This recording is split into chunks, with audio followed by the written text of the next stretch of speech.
हमारे 2 school run हो रहे हैं जिनमें गाजियाबाद में जो स्थित है उसका नाम है देव भागीरथी लर्निंग सेंटर, जहां पर हर तरीके के दिव्यांग बच्चों को शिक्षा दी जा रही है। उनके आधारभूत जो आवश्यकताएं हैं उनसे उनको प्रतिभूत कराया जाता है।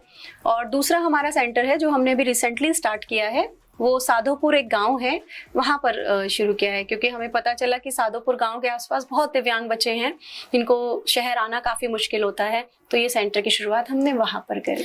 मैम, किस टाइप की शिक्षा आप देते हैं? मतलब जैसे नॉर्मली जैसे हम लोग बुक्स पढ़ते हैं या फिर जो मोरल वैल्यूज होती हैं वो भी, या उनके जो डेली हैबिट्स होते हैं उनकी शिक्षा, किस मतलब बेसिकली कौन सी शिक्षा मिलती है? जी, बहुत अच्छा प्रश्न आपने किया।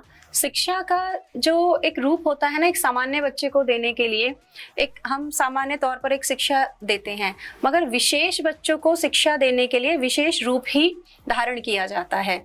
अब यहाँ पर सबसे पहली आवश्यकता है बच्चे को समाज में कैसे रहना है। जब वो 4 दीवारों के बीच रहता है और वो नॉर्मल से अलग है, तो समाज को उसे ग्रहण करने में और उसको समाज के साथ आने में बहुत मुश्किलें होती हैं। तो सबसे पहली हमारी ड्यूटी बनती है हम बच्चे को उस एनवायरनमेंट से मिलवाएं जो हमारा सोशल एनवायरनमेंट कहलाता है।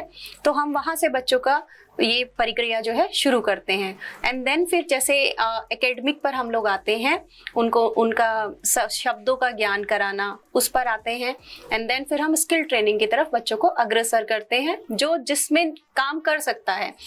बेसिकली हम क्या चाहते हैं, हर कोई आत्मनिर्भर बन सके, अपने पैरों पर खड़े हो सके। देन फिर हम बच्चों को, अगर मुझे कोई बच्चा लगता है कि बहुत अच्छा नृत्य कर सकता है, तो मैं कोशिश करती हूँ कि नृत्य की तरफ ही एक अच्छी उसको ट्रेनिंग दिला सके, जिसमें वो कल अपना आपको उसमें खड़ा कर सके, 2 पैसे कमाने के लायक हो जाए। अगर बच्चे हमारे यहाँ स्टिचिंग अच्छा करने लगते हैं, हम हफ्ते में 2 दिन वोकेशनल का ही रखते हैं, जिसमें बच्चों के यही चीजें सिखाई जाती हैं।